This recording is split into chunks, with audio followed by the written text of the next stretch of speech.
Hellblade 2 is an absolute commercial disaster. And now let's hear Young try to tell you that it's not, and how the company behind it deserves another chance to make slop. It is no secret that currently there are a lot of worries about Xbox owned or Microsoft owned studios after their recent shutdown of Tango Gameworks and Arcane Austin, with the notion that's out there being that if Tango Gameworks, which made one of the best Xbox games, Hi-Fi Rush, which Xbox executives said they were really happy with both in terms of critical reception and commercial performance, isn't safe from being cut off, then which studio Doesn't mention anything about the fact that Arcane Austin was responsible for Redfall, one of the absolute worst games of this year.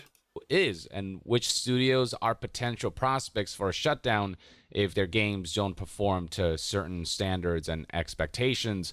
And one of the studios that people are worried about is Ninja Theory. Their history can be traced as far back as Heavenly Sword, which was released in 2007, which No idea what that is. was followed up by Enslaved Odyssey to the West, and then Still no idea what that is. DMC Devil May Cry, which, I do know Devil May Cry though. yes, was panned at the time, but I think people look back at it now and appreciate it more for what it was. Like, it wasn't a bad game, it just wasn't the Devil May Cry that people knew and loved. But the thing that they're most known for now would probably be Hellblade, which was made by 20 people, or, the first game, Senua's Sacrifice, and it was this short, experiential kind of video game that a lot of people were impressed by, and this was followed up with, of course, the sequel, Senua's Saga Hellblade 2, which, if you look at the discourse surrounding this game, there's definitely He can't say it was absolute garbage because he's offending Xbox in that case. This is what's currently happening. He wants to say it was atrocious trash. It's a 5-hour long, $70 costing AAA experience. Oh my god, it's pathetic. There is no gameplay. It's literally a walking simulator with bad puzzles. some mixed reception. It is positively leaning, though. So if you look at the Metascore, for example, from 88 critic reviews, it is sitting at an 81%, which is Wow. Wow. Main character, a mentally ill woman. Oh, I'm sure the critics are real objective about this one.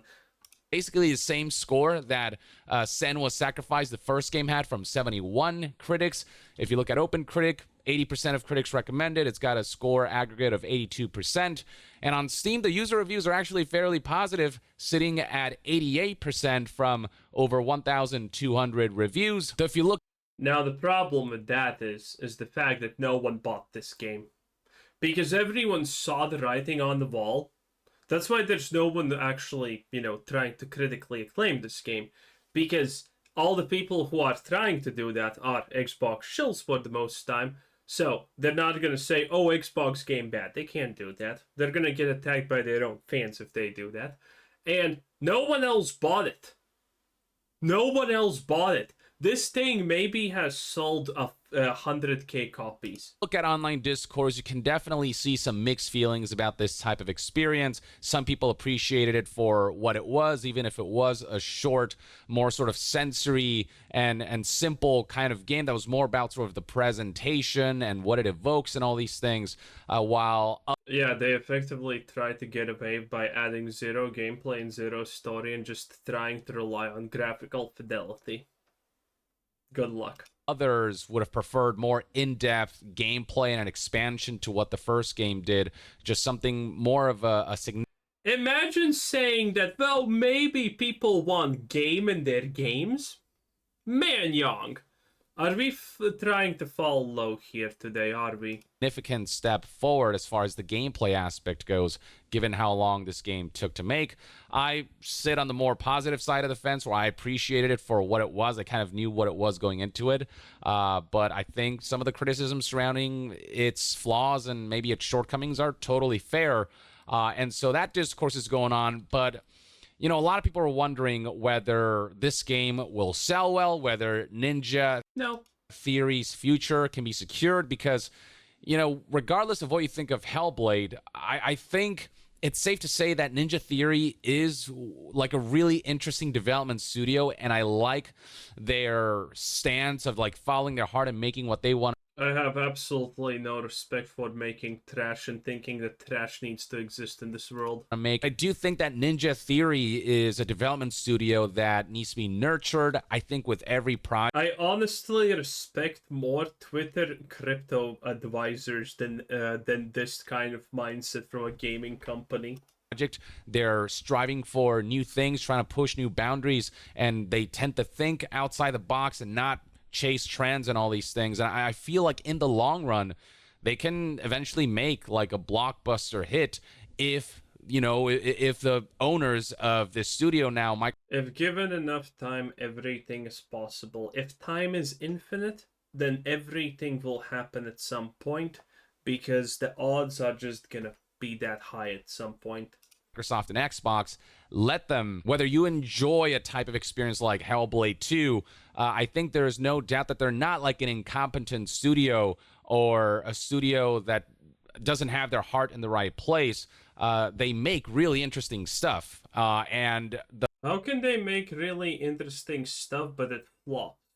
The question is, will they survive, and will Hellblade 2 kind of negatively impact Microsoft's standing on whether they think Ninja Theory is worth keeping around? Looking at the player count of Senua's Saga Hellblade 2 on all-time peak, 4,000 players.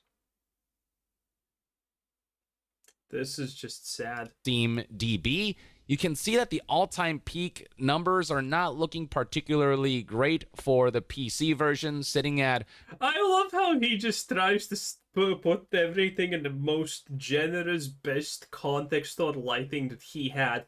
4,000 players, new release, critically acclaimed, great game. No one plays it. Yeah, the numbers, they're not bad, Just a little under 4,000 players. That's the all-time peak. So you already get the sense from this that it is going to be a pretty niche game, which is kind of what the first game was.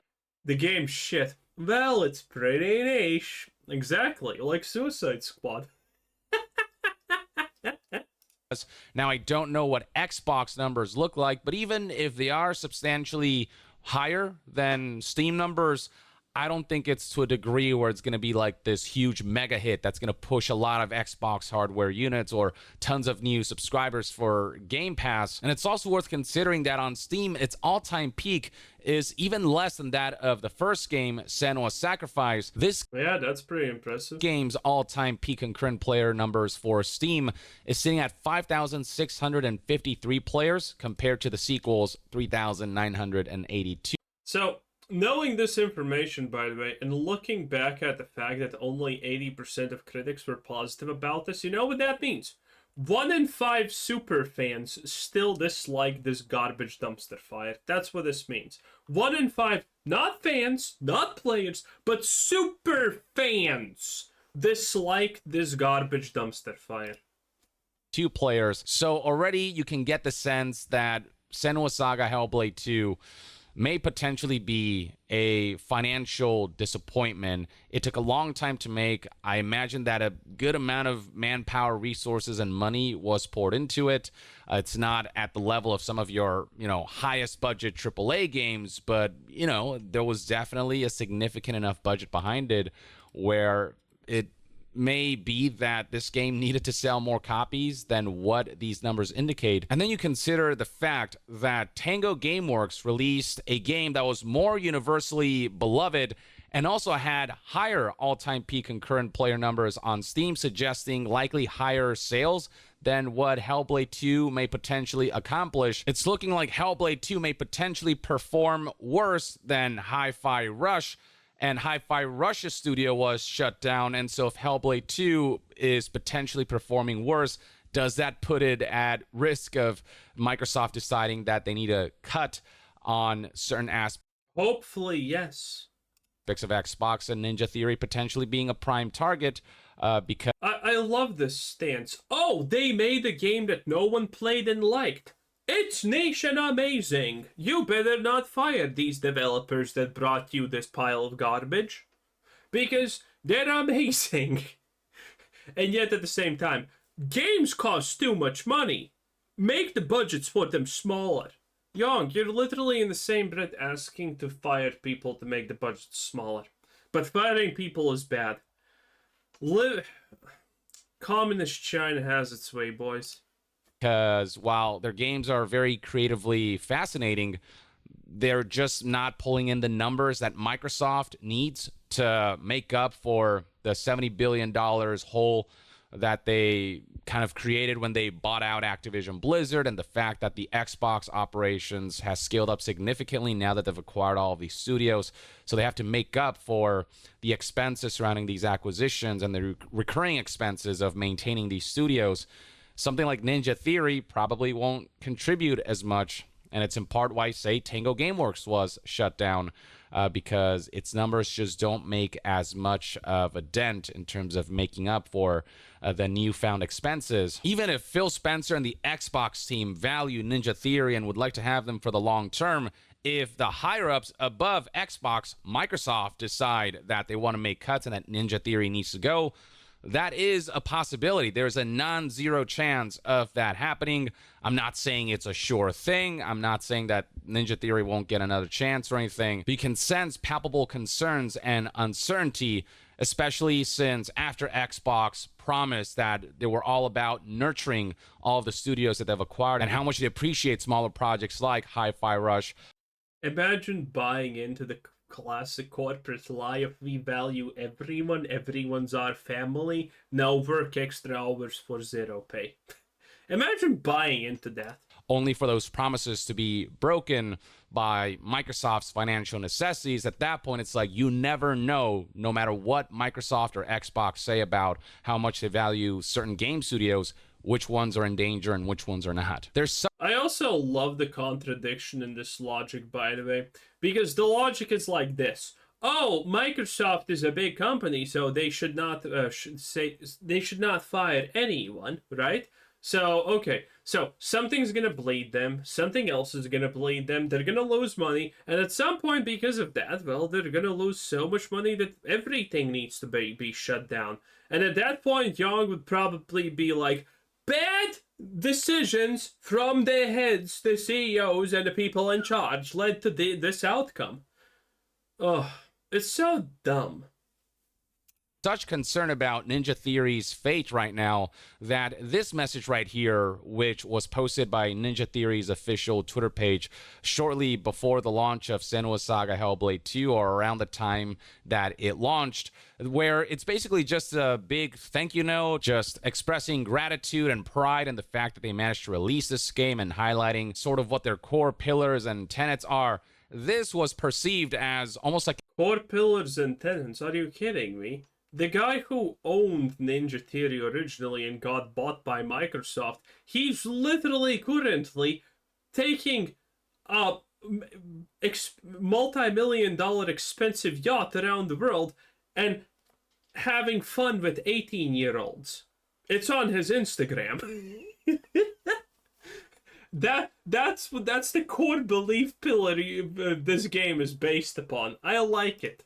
An obituary. There's literally a retweet that reads, "This is an obituary concern," that this is like a goodbye message, and this went viral, garnering over 22,000 likes and 1.3 million views. Now that does not mean it is actually an obituary. Having read the whole message myself, it just reads like your typical thank you note. I've seen stuff like this in the past, but because of how Microsoft and Xbox have operated these last few weeks, because of that uncertainty and concern they've caused, and because they have kind of sent this message that any studio can be up for the chopping block, people are perceiving this as potentially them saying, No, every studio is not up for the chopping block. Only the bad ones are. The ones that are literally not worth the money. Goodbye or something. This is the kind of image and perception that Microsoft and Xbox have created by shutting down Tango Gameworks and Arcane Austin, by shutting down studios that are making successful games. Like, well, where's that line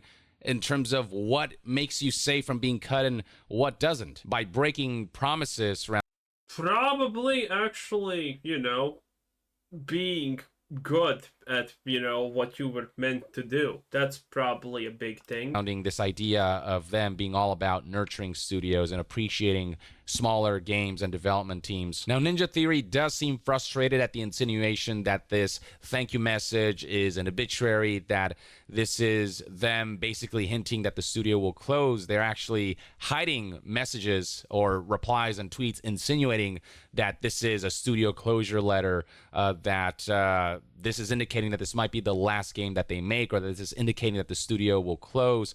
Sounds almost like a message one would publish right about when the studio is about to be shut down. These are all like hidden replies, which might indicate that the poster of the message is kind of frustrated that this is the assumption that people are making when that's not what the message was trying to say.